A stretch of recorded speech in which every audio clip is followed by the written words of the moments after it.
오늘은 참떡이신 예수님 이런 제목으로 같이 말씀을 나누도록 하겠습니다. 한번 자기 자신에게 한번 선포하겠습니다. 참떡을 먹으라.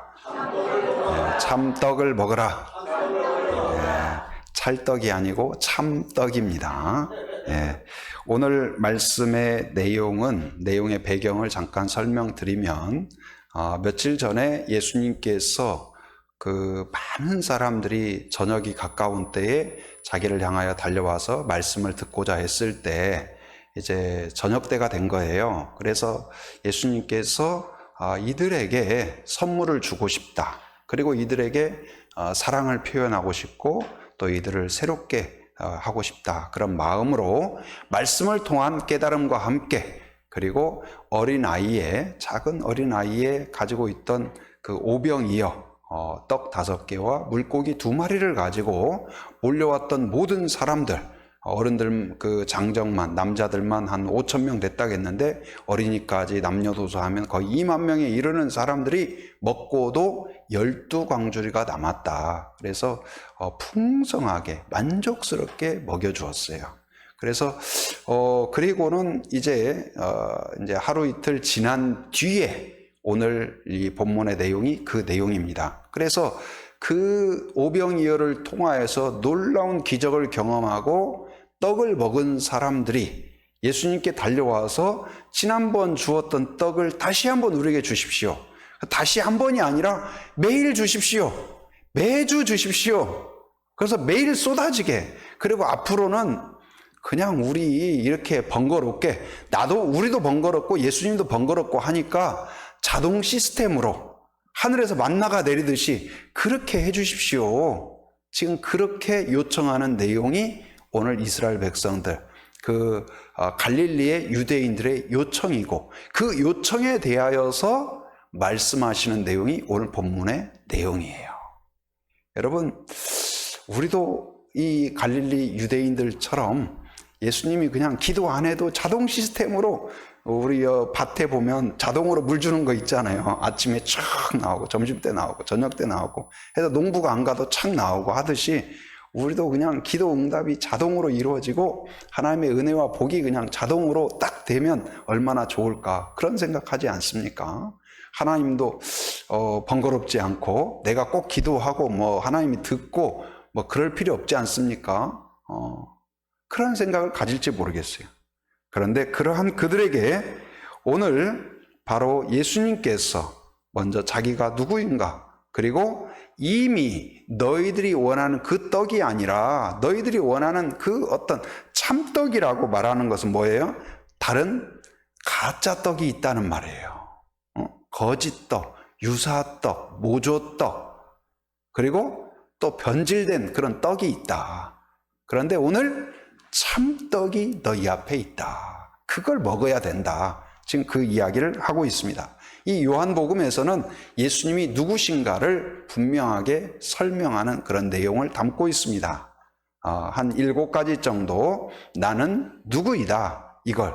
그래서 우리의 믿음은 어떤 믿음이냐? 무조건 믿는 믿음이 아니고 하나님이 어떤 분인가를 알면 알수록 하나님을 더 굳건하게 믿게 됩니다. 얼마나 크신가, 얼마나 사랑이 깊은가, 얼마나 풍성한가, 얼마나 우리를 긍휼히 여기시는가, 이걸 알면 알수록, 예수님이 어떤 분인가를 알면 알수록 모르니까 무시해요. 알면 알수록 그 앞에 경배하고 찬양할 수밖에 없어요. 그래서 믿음이란 하나님을 알아가는 과정이요, 예수님을 알아가는 과정이라고 할 수 있죠. 그런데 오늘 이 요한복음에서 한 7가지 정도, 첫 번째는 뭐냐? 바로 오늘 본문인 이 생명의 떡이다. 나는 생명의 떡이다. 두 번째는 나는 세상의 무엇이다? 빛이다. 세 번째는 나는 양의 문이다. 네 번째는 나는 선한 목자다. 그리고 5번째는 나는 부활이요 생명이다. 그리고 6번째는 나는 길이요 진리요 생명이다. 그리고 7번째는 나는 참 포도나무다. 이렇게 해서 자신이 누군가를 분명하게 이것들을 통하여서 양의 문과 같은 그런 역할을 하고 선한 목자가 하는 그 일을 너희들을 돌보는 그 일을 감당한다. 그리고 이제 오늘은 이 생명의 떡에 대해서 같이 살펴보도록 하겠습니다. 바로 이제 이 30절 우리 같이 한번 읽어봅니다. 자, 시작. 그들이 묻되 그러면 우리가 보고 당신을 믿도록 행하시는 표적이 무엇이니까? 하시는 일이 무엇이니까? 예. 거기에서 30절에서 그들이라는 것은 아까 말씀드린 것처럼 이 오병이어를 먹은 유대의 갈릴리 유대인들, 그들을 가리켜요. 그들이 이야기하기를 우리가 지난번 그 오병이어를 통한 기적을 베풀어 줬는데 그거 가지고는 우리가 좀 약하다. 당신을 믿기에는 부족하다. 좀 뭔가 더 확실한 거, 분명한 거, 지속적인 거, 그런 것을 우리한테 보여줘라, 먹여줘라. 그러면 우리가 생각해보고 검토해보고 당신을 믿을까 말까 한번 생각해 보겠다. 여러분, 그런데요, 믿음이란 무엇이냐면 주인이 바뀌는 거예요. 주인이 바뀌는 거예요. 바로 하나님이 계시지 않을 때는 내가 주인인 줄 알아요. 내가 내 몸의 주인이고 내 마음의 주인이고 내 가정의 주인이고 내 인생의 주인은 나라고 생각해요. 그런데 예수님을 믿는다는 건 뭘까요? 예수님을 따른다는 것은 예수님을 나를 돕는 헬퍼로 모시는 게 아니에요. 나를 가이드하는 여행 가이드로 나를 좀 안내해 주세요. 그게 아니에요. 바로 예수님을 나의 무엇으로? 주인으로 섬기는 거예요.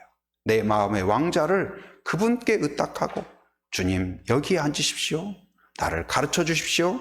나를 인도해 주십시오. 나에게 말씀해 주십시오. 그러면 나는 듣겠나이다. 나는 순종하겠나이다. 여러분, 그런 성도가 되기를 바랍니다. 주님을 부리려고 예수 믿는 사람이 아니라 이제는 주님을 따르기 원합니다. 주님의 종이 되기를 원합니다. 그런데 오늘 갈릴리 유대인들은 하나님을 가장 잘 섬긴다고 본인들이 생각해요. 그런데 지금 언어에 보면 하나님이 주인이 아니라, 예수님이 주인이 아니라 누가 주인이에요? 우리가. 본인들이 판단자요. 본인들이 결정하는 자요. 본인들이 들어줄 수도 있고 믿어줄 수도 있고 안 믿어줄 수도 있고. 그런데 현대 기독교인들의 모습이 이렇지 않나? 내가 오랜 기간 나 모태 신앙이고 몇 년째 신앙생활을 했고 그래서 목사님이 설교 딱 본문만 봐도 나는 무슨 내용을 할 거고 뭐 어떤 예화가 나올 건지 대략 나는 가늠한다. 그래서 내가 오늘 귀를 좀 쫑긋하고 들어야 할 설교인지 아니면 반수면 모드에 들어가야 될 설교인지 나는 딱 안다. 그리고 목사님 좀 나에게 은혜를 끼쳐 보십시오. 성령님 나를 좀 한번 팍 뒤집도록, 내가 한번 잠이 확 깨도록, 뭔가 지금까지 했던 그 정도 은혜 가지고는 제가 잘 변화가 안 됩니다. 저를 완전히 뒤집을 수 있는 뭔가 특별한 특효약의 그런 은혜를 천국에 숨겨놓았던 그런 뭔가 화끈한 것을 한번 보여주십시오. 그러면 제가 믿어드리겠나이다. 그 입장이 오늘 갈릴리 유대인들의 입장이에요. 뭔가 지난주보다 더 화끈한 예화, 더 화끈한 말씀, 더 뜨거운 뭔가를 여러분 기대하고 있나요? 그런데 오늘 예수님이 그들에게 어떤 이야기 하냐? 바로 너희 앞에 바로 참떡이 와 있다. 그들이 요청하는 건, 예시로 드는 건 뭐냐면, 우리의 조상 모세는 광야에 있을 때 하늘에서 만나를 내리게 했다. 그래서 모든 백성이 하루 이틀 한 번, 두 번이 아니라 40년 가까이 38년 동안이나 이 만나를 먹게 하지 않았습니까? 그렇다면 최소한 모세 이상으로 한번 우리 죽을 때까지 이 만나를 약속하겠다, 하늘의 양식을 약속하겠다, 그 정도 한번 약속을 해야 우리가 따르고 믿을 수 있지 않겠습니까? 그랬더니 지금 예수님이 어떤 이야기를 하냐? 자, 32절 같이 읽어봅니다. 자, 시작. 예수께서 이르시되 내가 진실로 진실로 너희에게 이르노니 모세가 너희에게 하늘로부터 준 떡을 준 것이 아니라 내 아버지께서 너희에게 하늘로부터 참떡을 주시나니. 예. 모세가 기도해서 모세가 기도함으로 만나가 내린 것 같으나 그것이 모세가 내린 것이 아니다. 모세의 능력이 아니다. 너희들이 모세를 위대하게 보지만 그 떡은 근원처가 어디다? 하나님이다. 하나님이다. 마치 그 택배 기사님이 배달을 해 주니까 택배 기사님이 줬다고 생각하는 거, 유아적인 발상이죠. 그래서 기사님한테 기사님 고맙습니다. 이 선물을 주시니 감사합니다. 감사합니다. 배달해 준 거에 대해서 감사할 수는 있죠. 그러나 이 선물을 주셨다고 막 감사하고 절하고 내일 또 주세요. 내일 또 갖다 주세요. 모레도 또 갖다 주세요. 약속. 여러분, 그런 사람이 있을까요? 택배 기사님은 언제 갖다 줘요? 보낸 사람이 보내야 갖다 주는 거예요. 발송해줘야 갖다 줘요. 그런데 그 선물을 발송한 분이 있어요. 바로 만나를 주시고 광야를 건널 수 있도록 구름 기둥 불 기둥으로 보호하시고 홍해를 건너게 하신 그 복의 근원처 되시는 분이 계시다. 그분이 누구다? 하나님이다. 하나님이 주신 거다. 여러분, 누군가가 기도하고 기도를 뜨겁게 하고 그래서 속칭 그 권사님은 기도빨이 세, 그런 말 하죠. 그래서 누구한테 기도 받아야 된다. 여러분, 그가 기도해서 능력이 나타난다 해도 그 능력은 그에게서 나오는 것이 아니라 누구에게서 나온다? 하나님에게서 나온다. 여러분에게서 은사가 나오고 능력이 나오고 지혜가 나오고 한다 할지라도 그것이 여러분 것인 것처럼 그렇게 생각한다면 그게 바로 뭐예요? 그게 교만이에요. 그때에 사람들이 나를 향하여 박수칠 때 여러분 어떻게 해야 될까요? 누구에게 영광을 돌려야 돼요? 하나님께 영광 돌려야 된다. 오늘 그런데 그 하나님이 모세를 통하여 만나를 주셨던, 그들을 광야에서 죽지 않고 생존하게 하셨던 그 하나님이 지금 이 하나님을 알지 못해서 방황하고 영적으로 죽어있는 너희들에게 하나님의 참떡을 주셨다. 자, 33절 같이 읽어봅니다. 자, 시작. 하나님의 떡은 하늘에서 내려 세상에 주는 생명을 주는 것이니라. 예. 그 32절에서도 맨 마지막에 너희에게 하늘로부터 참떡을 주시나니, 참떡을 주시나니. 근데 이 떡이라는 게 뭘까요? 떡. 여러분 떡 좋아하세요? 떡을 좋아하십니까? 그 교회에 이제 간간히 뭐 좋은 일 있으면 떡도 돌리고, 우리도 생일 떡도 돌리고 이제 그러잖아요. 근데 이 떡이라는 것은 사실 제가 우리 문화적으로 봤을 때에는 딱 맞는 말은 아닐 수도 있다, 그런 생각이 들어요. 왜냐하면 아마도 성경을 처음 번역할 때 이제 그들의 주식은 빵이었죠, 빵. 근데 빵을 우리나라 사람들이 이해할 수 있도록 하기 위해서 하다 보니까 아무래도 모양새가 좀 떡이 비슷하잖아요. 떡. 그래서 떡이다 그렇게 표현하지 않았을까. 그러나 사실상 내용적으로 본다면 떡보다는 뭐에 가깝냐? 밥이 가까운 거예요. 밥. 그래서 어떤 사람한테 떡이다 그러면 나 떡국 별로 안 좋아하는데요. 그러면은 할 말이 없잖아요. 그러나 이 밥이라는 건 뭐예요? 밥이라는 것은 남녀노소 누구나 먹어야 돼요. 건강한 사람도 먹어야 되고 병든 사람도 먹어야 되고 교수도 먹어야 되고 유치원생도 먹어야 돼요. 아무리 건강한 운동선수라도 밥을 계속 굶으면 거의 허약해질 수밖에 없어요. 그래서 모든 사람이 먹어야 될 그 밥과 같은 존재. 그런데 사람들이 그것을 막 먹죠. 뭔가 나를 채워주고 나를 만족시켜주고 나를 건강하게 하고 우리 가정을 행복하게 하고 내 인생에 뭔가를 이뤄줄 것 같아서 막 먹어요. 그런데 그 먹었던 것들이 바닷물을 마시는 것처럼 더 갈증을 가져오고 나를 허무하게 하는 거짓 떡으로 너희들이 연명하고 있다. 그런데 오늘 하나님이 너희들을 진정으로 건강하게 하고 만족하게 하는 참떡을 이미 내려주었다. 그런데 이 참떡이 누구라는 이야기예요? 바로 예수님 자신이 참떡이다. 참떡이다. 여러분, 이 참떡은 어떤 떡이냐? 거기 33절에서 바로 하나님의 떡이라고 그랬어요. 유명 떡집에서 만든 것이 아니고 어디에서 만들었어요? 누가 만들었어요? 하나님이 만든 떡이다. 이 말은 무슨 말이에요?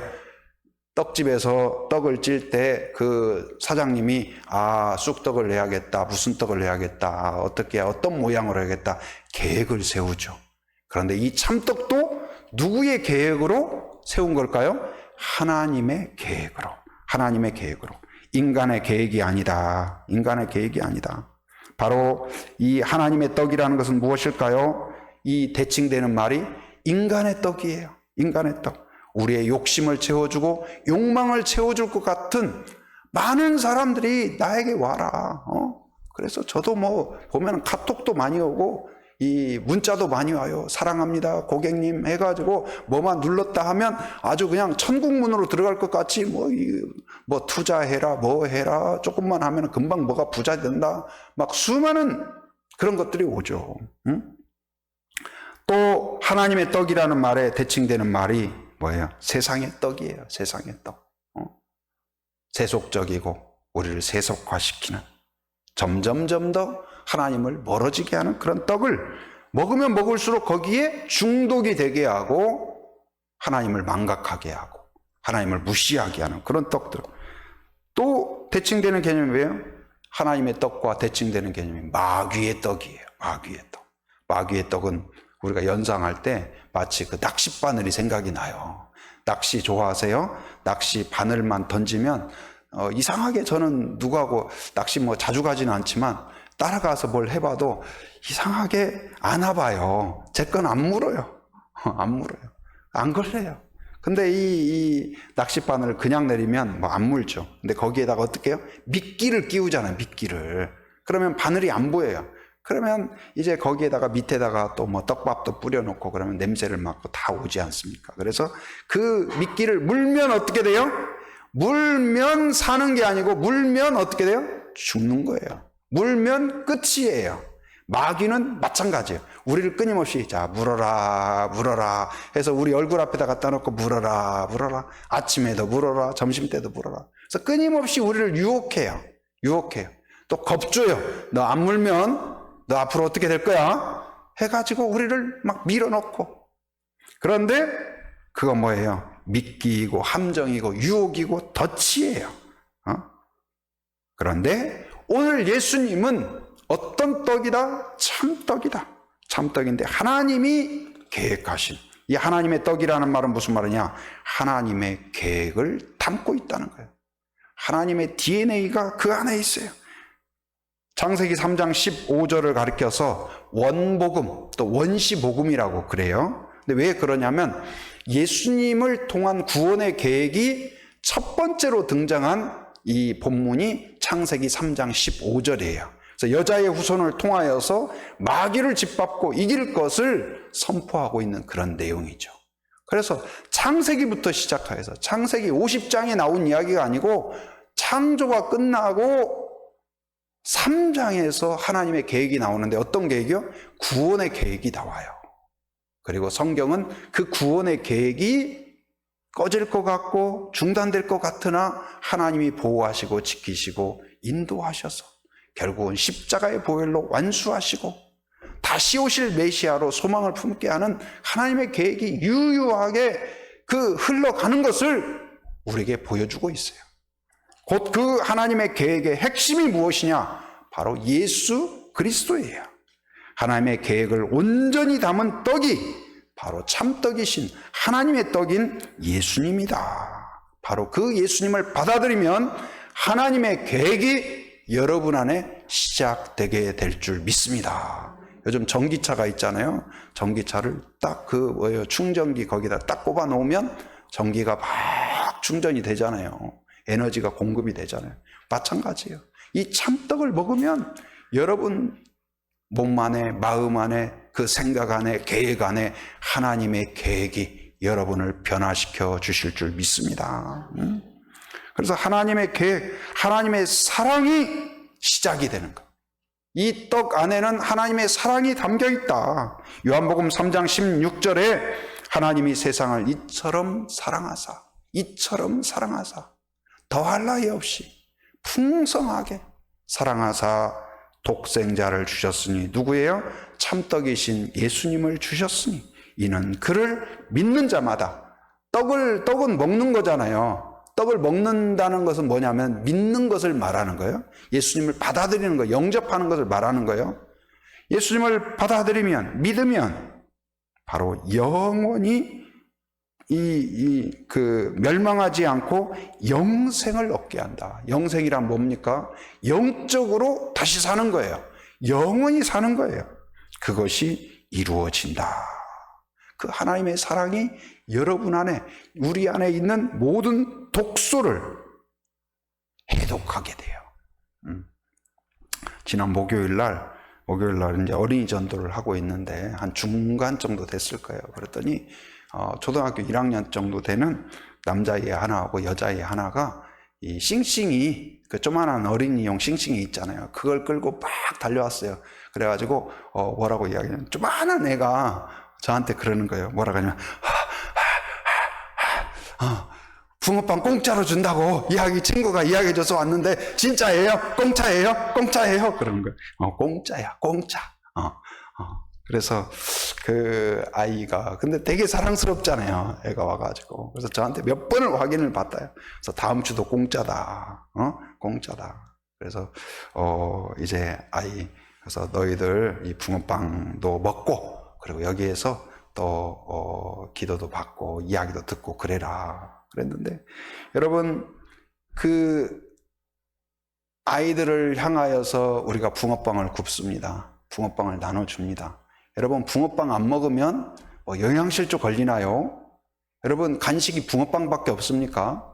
그거 안 먹으면 큰일 납니까? 그렇지 않아요. 붕어빵보다도 훨씬 좋은 간식도 많이 있어요. 안 먹어도 그만일 수 있어요. 그러나 그 자리를 통하여서, 그 자리의 찾아옴을 통하여서, 우리와의 만남을 통하여 우리가 진짜 주고 싶은 것은 붕어빵이 아니라 붕어빵에 담긴 참떡이신, 하나님의 떡이신 바로 예수 그리스도가 그가 받아들일 수 있기를 바라는 것이죠. 그게 소원하는 바예요. 여러분, 이 자리에 앉으신 한 분 한 분도 여러분, 오늘 점심 메뉴가 뭘까 궁금하십니까? 그 점심 메뉴뿐만 아니라 여러분 안에 오늘 예수님이 참떡이 되시고 여러분의 삶을 변화시키고 여러분에게 생명력을 주시는 그 떡이 된다는 사실을 믿으시기 바랍니다. 그래서 이 예수님을 받아들이는 자마다 하나님의 선한 계획이 작동하게 됩니다. 사랑의 계획이 작동하게 돼요. 사형리 1월리에 보면 하나님은 당신을 사랑하시며 당신을 위한 놀라운 계획을 가지고 계신다. 제가 지난주 금요일인가요? 우리 금요 기도회 때 이렇게 찬양하면서 마음속에 갑자기 이렇게 생각이 들었어요. 제 인생 가운데 죽을 뻔한 일들이 몇 차례 있었거든요. 죽을 뻔한 일. 그래서 하나님이, 제가 2살 때에 여러 번 이야기했을 거예요. 2살 때 제가 양잿물 아세요? 비누 만들 때 했던 거. 옛날에 시골에서 다 양잿물로 비누를 만들잖아요. 그래서 우리 누나가 저를 업고 부뚜막에서 소뚜껑을 두드리면서, 그때는 노래라고 하나 찬가라고 있거든. 찬가 부르면서 신나게 노래 부르면서 아궁이에 불을 지피고 있는데, 제가 2살이니까 이제 포대기로 이렇게 엎고 바닥에 앉으면은 발이 땅에 닿으니까 몸이 이렇게 자유롭잖아요. 그래가지고 호기심이 만발해가지고 찬장 밑에 있던 양은 냄비 같은 걸 끌어들여가지고 들이키기 시작을 했나 봐요. 근데 그게 그 어머니가 비누 만들고 남은 양잿물이 거기에 있었던 거예요. 죽었어야 됐죠. 그래서 어머니와 누나가 달려서 시골에서 시골 의원에 가가지고 막 세척하고 했는데, 다행히 양잿물이 이 입안에만 있고 식도까지는 넘어가지 않은 거예요. 그래서 제가 간간히 생각해요. 하나님이 왜 살려주셨을까? 그 이후에도 여러 차례 있었어요. 여러 차례. 그래서 제가 하나님, 2살 때도 살려주시고 5살 때도 집 나갔는데 다시 돌아오게 해주셨고, 중학교 때 저수지에 빠졌는데도 다시 살아나게 해주셨고, 고등학교 때 내장산에서 절벽에서 떨어질 뻔했는데 그 새끼손가락만한 나무를 잡게 해주셔가지고 살려주셨고, 또 청년 때 아르바이트 한다고 저 강원도 사북에서 탄광에 갔는데, 그러니까 0.00001초였으면 잘못했으면 제가 갱차하고 갱목하고 딱 끼어가지고 완전히 몸이 다 으스러져서 죽었을 거예요. 그런데 순간 딱 피할 수 있게 하셔가지고 살게 한 거예요. 제가 그 뒤에도 무학교에서 부목사를 하고 있을 때 한번 그 권사님들하고 신방을 지방으로 가려고 막 시간이 급해가지고 하는데 기름을 넣는다고. 근데 셀프가 그때 이제 막 나오고 막 그랬던 것 같아요. 셀프로 넣는데 제 승용차는 휘발유를 넣어야 되잖아요. 근데 이 스타렉스는 경유를 넣어야 되는데 습관적으로 휘발유를 넣어버린 거예요. 그래가지고 하니까 차가 안 움직이더라고요. 얘네들이 아주 자동차가 편식이 심해요. 자기 먹는 거 외에는 안 먹어. 그래가지고 막 연락하고 막 분주하고 하는데 제가 주차 그 1차선에 이렇게 놓고 그 갓 차선에 놓고 그 앞에 또 차가 있고 틈에서 딱 나가는데 차가 그냥 샥 지나. 0.000 몇 초였으면 제가 그냥 그런데 그렇게 살려주셨을까? 하나님 감사합니다. 그랬어요. 그랬더니 마음속에 어떤 이야기냐면 야, 내가 너 5번만 살려준 지 아니야. 내가 너 매일매일 살려주었단다. 그 말이 굉장히 충격적이었어요. 우리는 뭔가 신기하고 뭔가 화끈하고 뭔가 죽었다 살고 아이고 죽을 뻔했네. 아이고 10년 감수했네. 그런 일만 하나님이 지켜줬다고 생각하는데 제 마음속에 내가 너 그때만 살려준 줄 아냐. 네가 느끼지 못한 그때에도 자고 있는 그때에도 내가 지켜주고 살려주고 함께했다. 할렐루야. 제가 깜짝 놀랐어요. 여러분 하나님이 그런 분입니다. 하나님의 은혜와 사랑이 우리를 지키고 계세요. 그리고 예수님이 자기를 소개해요. 35절 우리 같이 한번 읽어봅니다. 자, 35절 자 시작. 예수께서 이르시되 나는 생명의 떡이니 내게 오는 자는 결코 줄이지 아니할 터이요 나를 믿는 자는 영원히 목마르지 아니하리라. 예수님이 자신을 가리켜서 나는 무슨 떡이다? 생명의 떡이다. 생명은 누구에게 필요해요? 죽은 사람에게 필요해요. 가끔 뉴스나 이런 데 보면 심폐소생술 해가지고 살아나는 분이 있잖아요. 심장이 멎었다가 그 순간 놓치면 죽는 거예요. 그런데 살리는 거죠. 그런데 우리가 그 순간 놓친 정도가 아니라 우리는 죽어서 이미 썩어져서 끝나버린 아무도 심폐소생술로 살릴 수 없는 영적으로 하나님과 완전히 끝나버린 그런 존재들이에요. 마른 뼈와 같이 그런 존재들이에요. 그럼에도 불구하고 예수님을 먹으면 받아들이면 다시 살아난다. 우리의 죄가 완전히 씻겨진다. 아무리 악성 그것이 우리를 사로잡다 할지라도 독성이 있는 바로 죄의 그 독성으로 완전히 찌들어 있다 할지라도 예수님이 들어오면 완전 깨끗하게 해독된다. 여러분 지금 의료적으로 많이 발달되어 있죠. 그러나 의사도 100% 고칠 수는 없습니다. 약도 얼마나 발전되어 있어요. 대단하죠. 그러나 100% 고치는 약은 없습니다. 이 사람은 잘 듣는데 저 사람은 안 듣고요. 또 이 경우는 듣는데 저 경우는 안 듣고요. 그렇습니다. 그런데 놀라운 일은 무엇일까요? 생명의 떡이신 예수님은 어떨까요? 남녀노소 국적을 초월해서 누구든지 죄가 많든 적든 몸이 강하든 약하든 누구든지 예수님을 받아들이면 그 안에 있던 사로잡고 있던 모든 죽음의 세력이 정돈되고 생명으로 살아나는 줄 믿습니다. 그 생명의 떡이다. 요한복음 10장 10절에 내가 온 것은이라는 것은 무슨 말이에요? 내가 온 목적은 양으로, 양은 누구예요? 여러분과 저예요. 바로 양으로 생명을 얻게 하고 구원을 얻게 하고. 여러분 죽어버렸다는 것은 뭐예요? 아무 반응이 없는 거예요. 그러니까 하나님에 대해서 반응이 없고 무관심하고. 왜 그럴까요? 영적으로 죽었기 때문에 그래요. 감사하지도 않아요. 은혜 안에 살면서도. 하나님 은혜 안에 살지 않는 사람이 누가 있어요? 그래도 감사가 없어요. 찬양하지 않아요. 비난해요. 조롱해요. 무시해요. 왜요? 영적으로 죽었기 때문에 그러는 거예요. 살아있으면 여러분 어때요? 뭐 파리 한 마리만, 벌 한 마리만 여기 이렇게 돌아다녀 봐요. 여러분 계속 저 보는 것이 아니라 저 벌이 언제 나한테 올라나 신경 쓰이고, 어디 맛있는 냄새가 딱 나면 어디서 오늘 또 이게 있냐. 꽃향기가 나면 꽃이다. 반응이 있어요. 여러분, 하나님을 보면 가슴이 뛰기를 바랍니다. 그게 살아있는 자예요. 하나님의 계획을 들으면 우와! 그런 일이 일어나면 좋겠습니다. 그런 일이 일어나면 좋겠습니다. 그런 일이 일어나야 합니다. 우리 집에, 우리 언니에게, 우리 아버지에게, 우리 가족에게 그런 일이 일어나야 되겠습니다. 여러분, 예수님을 통한 생명의 소식을 들을 때 막 그런 가슴이 뛰어야 될 줄 믿습니다.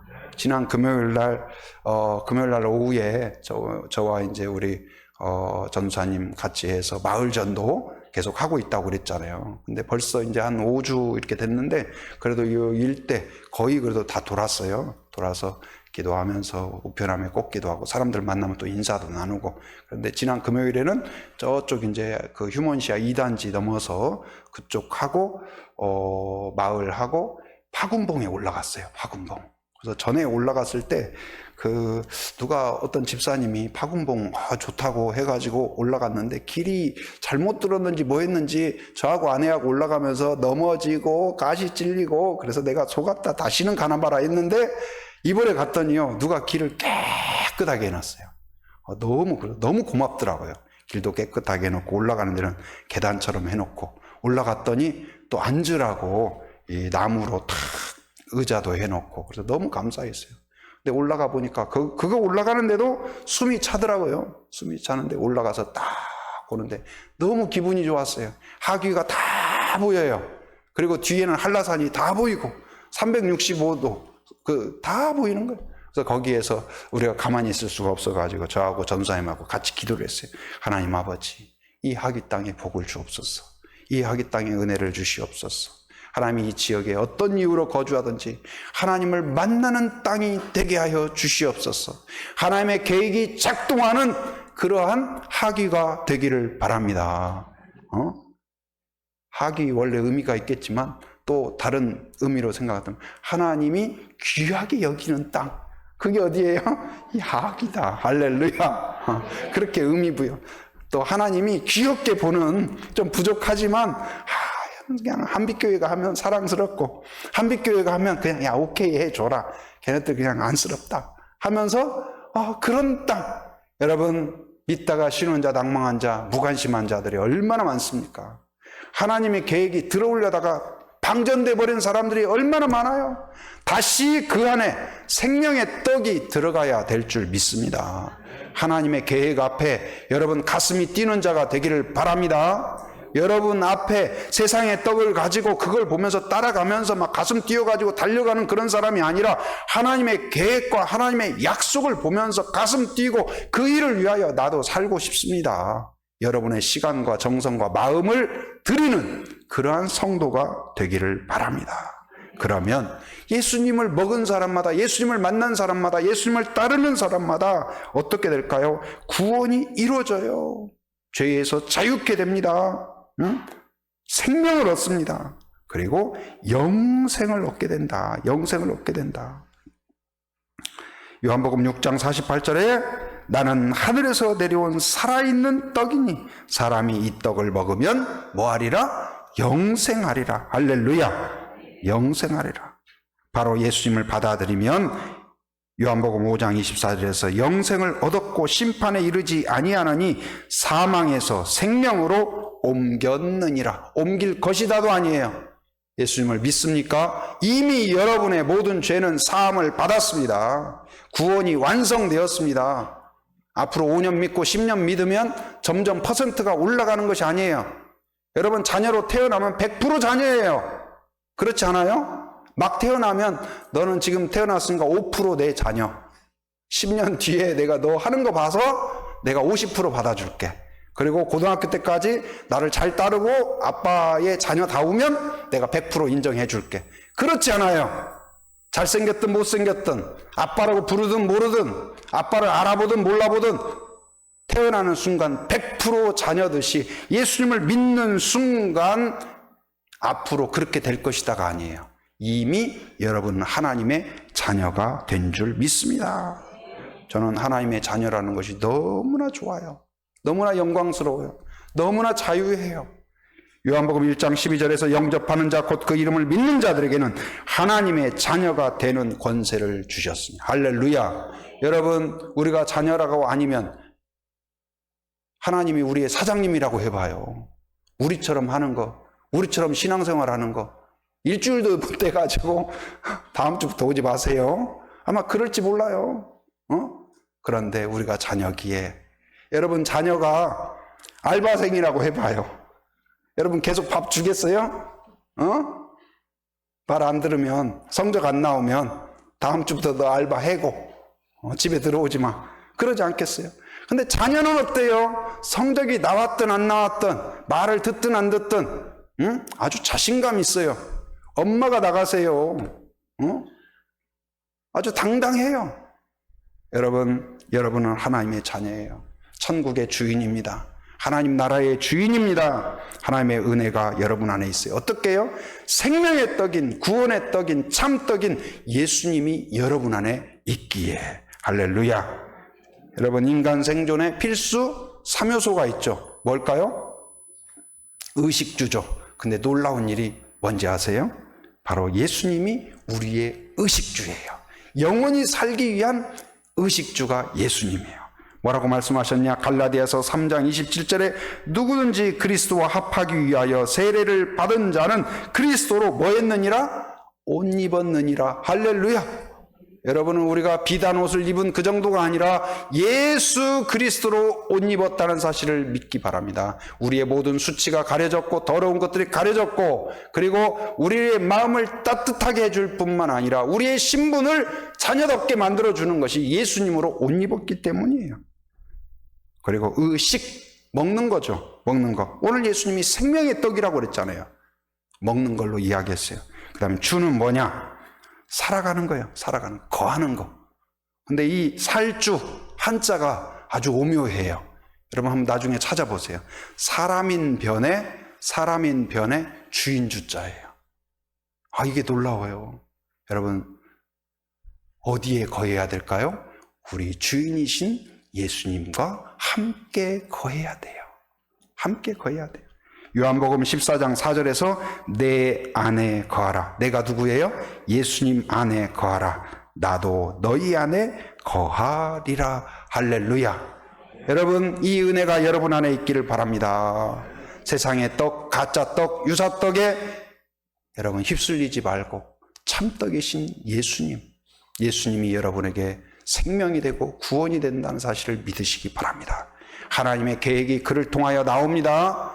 그의 이야기와 그의 계획 앞에서 심장이 뛰기를 바랍니다. 하나님의 계획 앞에서 나를 사용하여 주옵소서.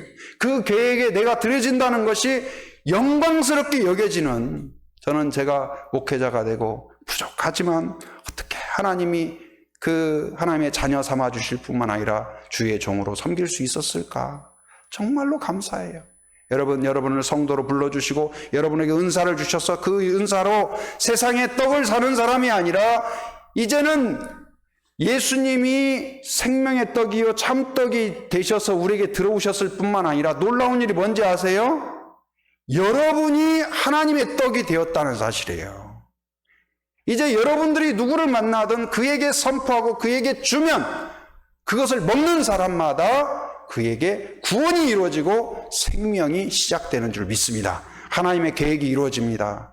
여러분, 나 혼자 먹고 곰팡이 나는 그런 사람이 아니라 나누고 축복하고 기도하고 선포하고 하나님의 계획에 동참하는 그러한 성도가 되기를 주님의 이름으로 축원합니다.